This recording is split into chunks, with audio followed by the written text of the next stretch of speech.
Somos el grupo 4. A continuación vamos a visualizar y vamos a escuchar a nuestros compañeros para ver cómo poder validar un instrumento. Karen Patricio, paso 1. Buenas noches, profesor. Voy a exponer acerca del punto número 1. Bueno, básicamente nos habla de 3 conceptos que tenemos que aplicar para construir un instrumento que tenga validez. Ahora, el primer punto nos habla de que debemos tener claro el concepto, porque si se nos olvida alguna dimensión o te sales del concepto planteado, no tendría validez en ninguno de estos dos casos, ¿no? Ahora, el segundo punto es básicamente el concepto definido por las circunstancias, en las cuales podemos encontrar teoría medianamente consistente. Un ejemplo sería: cualquiera puede hacer un examen para evaluar el conocimiento de sus estudiantes, pero no cualquiera puede elaborar un instrumento, en este caso sobre la adicción al Internet, por ejemplo, ¿no? Ahora, el tercer punto es básicamente la diferencia entre el juez y el experto. En este caso, un experto es una persona con mucha experiencia. Un ejemplo podría ser las mujeres que ayudaban a dar a luz antiguamente, las llaman parteras. Entonces, ellas son personas con mucha experiencia, pero no tienen estudios previos. Ahora, ellas sí pueden ser un apoyo para un juez, ¿no? En este caso, el juez viene a ser una persona con criterio científico. En este caso, regresando al ejemplo, sería una doctora, una obstetriz, que tiene pues estudios, ¿no? Y sigue un lineamiento. Ahora, eso sería todo con respecto al punto. Jorge Guamaní, paso 2. Buenas noches, profesor. Mi nombre es Jorge Guamaní. Yo voy a exponer el paso número 2, que es explorar el contenido. Este procedimiento lo realizamos cuando nos encontramos en las dos últimas situaciones: cuando el concepto está parcialmente definido o cuando el concepto aún no está definido. Para esto debemos explorar el contenido, y esto se realiza mediante una aproximación a la población, para lo cual utilizaremos una herramienta denominada entrevista a profundidad. En la diapositiva tengo que hacer una corrección. El primer nivel debería ser a nivel de la población, no a nivel de exploración. Y el segundo nivel es a nivel de expertos. En el primer nivel, a nivel de la población, es cuando entrevistamos a los sujetos que más adelante serán objetos de evaluación. Por ejemplo, las costumbres que tienen a la hora del parto las mujeres de una región altoandina en el sur del Perú. La población de estudio son las mujeres gestantes, porque de ellas queremos saber las costumbres que ellas realizan a la hora del parto. Y el segundo nivel, que es a nivel de expertos, es cuando entrevistamos a personas que, no siendo investigadores, conocen más que nosotros sobre el tema que deseamos medir. Por ejemplo, las parteras son mujeres que ayudan a atender el parto a aquellas gestantes que no acuden al hospital para atender su parto o para tener un parto institucional. La siguiente diapositiva tenemos, una vez identificados los dos niveles de exploración, para lo cual podemos realizar nuestra entrevista a profundidad. Ahora podemos ver en qué consiste. Una entrevista a profundidad no es más que una conversación donde el entrevistador estimula y conduce un discurso continuo, cuyo único marco es el de la investigación, para el cual iremos haciendo una pregunta a las parteras cuando nos dirigimos y les preguntamos cuáles son las costumbres que realizan las mujeres a la hora del parto en esta región del Perú. A medida que van dando las respuestas, iremos formulando nuestras interrogantes adicionales para esta entrevista. Las características de esta entrevista es, primera, que no es estructurada, es decir, que no tenemos una lista de preguntas que vamos a realizar. Otro, que es adaptable y susceptible de aplicarse a toda clase de sujetos, incluso si no tienen una formación académica o escolar. Busca explorar y descubrir características de la persona entrevistada de manera amplia. para conseguir más información. El objetivo es identificar las percepciones personales que tienen a nivel individual cada uno de los evaluados. Es posible que las personas a quienes entrevistamos no tengan la formación académica, que conozcan la terminología que nosotros usamos. Entonces, por eso debemos adaptarnos a su propio idioma para que nos puedan entender. Y por último, el éxito de la entrevista también depende de la empatía que se produce entre el entrevistador y el entrevistado, para obtener la mayor cantidad de información posible en este procedimiento. Por lo tanto, algunos entrevistadores tendrán más éxito que otros mediante la aproximación a la población, mediante explorando más el contenido y así poder conseguir toda la información que necesita. Eso sería todo de mi parte. Ahora doy el paso a mi siguiente compañero para que exponga el paso 3. Gracias. Guido Pandaya, paso 3.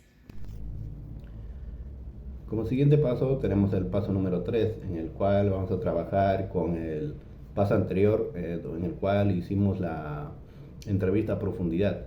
En este paso hemos trabajado con un registro audiográfico, del cual en este siguiente paso vamos a enlistar los temas en una hoja de trabajo, vamos a recoger las palabras claves emitidas en el paso anterior, por cierto. Y en este paso no es necesario tener ningún tipo de orden, ningún criterio, no importa si las palabras están repetidas o no. Para lo cual también vamos a registrar las respuestas al número igual de 5 veces el ítem final o las palabras clave finales, que vendrían a ser 100, por cierto, ¿no? Como ejemplo tenemos, si un instrumento va a constar de 20 ítems, vamos a necesitar un total de 100 palabras clave, ¿cierto? ¿No? ¿Y cuál es la finalidad de esto? Por ejemplo, esto es o tiene un fin para explorar cualquier campo de conocimiento, y con la finalidad de tener, por ejemplo, o cuáles fueron las razones del abandono del tratamiento, ¿no?, que se pueda haber realizado en las entrevistas anteriores. Y como siguiente también tenemos el agrupar los conceptos. ¿Y cuál ha sido el objetivo de agrupar los conceptos? El objetivo es reducir un promedio de 50% de las palabras clave. Para esto vamos a necesitar o realizaremos procedimientos metodológicos y estadísticos también, ¿no? Para lo cual vamos a ver dos frases que en apariencia podrían decir lo mismo, como una sola palabra clave, ¿cierto? Y, por ejemplo, si al preguntar a un paciente que haya dejado algún tipo de tratamiento y por el cual no haya regresado a la consulta médica, ¿no? No tuve tiempo, podría ser una de las respuestas que se podría trabajar de manera más amplia, ¿no? Y otra respuesta que haya podido dar el paciente es que tenía que trabajar, ¿no? Este tipo de respuesta podría ser de manera más genérica y nos puede dar menos opciones a trabajar, ¿no? Y del cual ya podemos ir quitando las palabras clave, ¿no? ¿Y cuál es el objetivo final del enlistado de temas? De que finalmente debemos enlistar los temas reducidas al 50% del listado original.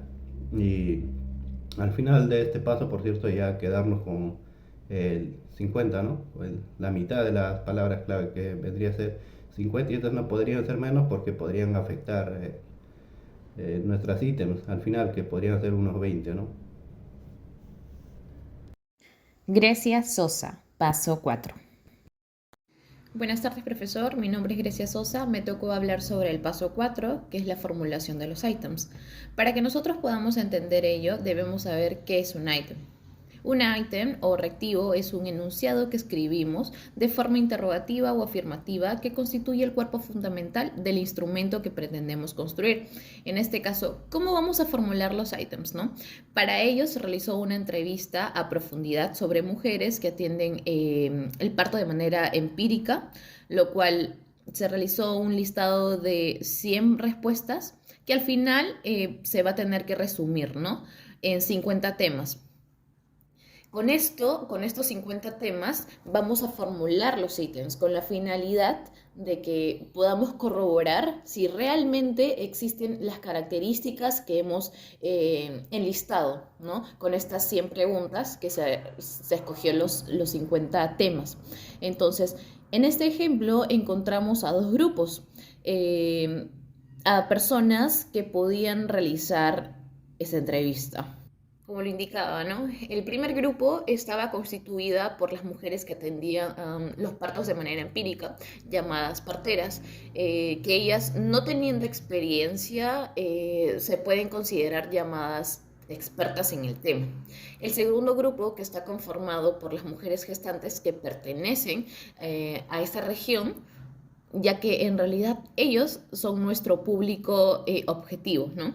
Se realizó una entrevista enfocada sobre el segundo grupo, ya que este grupo de mujeres se concentra sobre temas en específico que se había definido en el paso 3.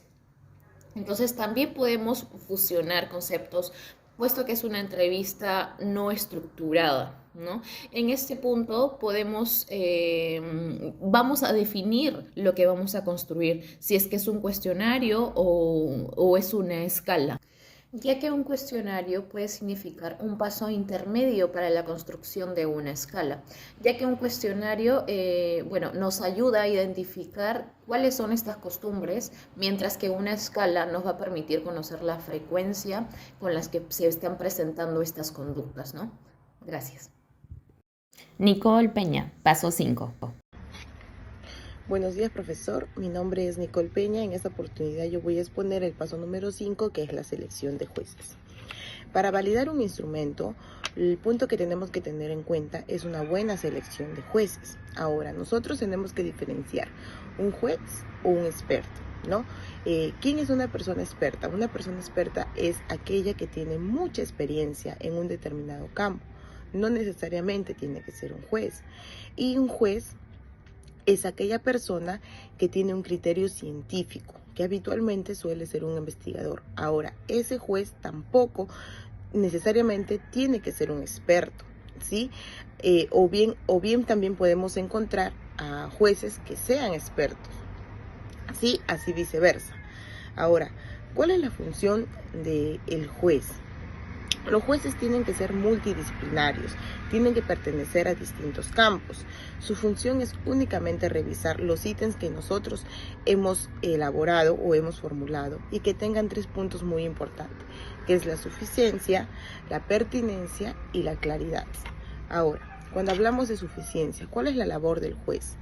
Aquí el juez tiene que evaluar si nosotros hemos hecho todos los ítems correspondientes, si los ítems son suficientes, que no falte ningún concepto del tema que nosotros hemos propuesto, ¿verdad?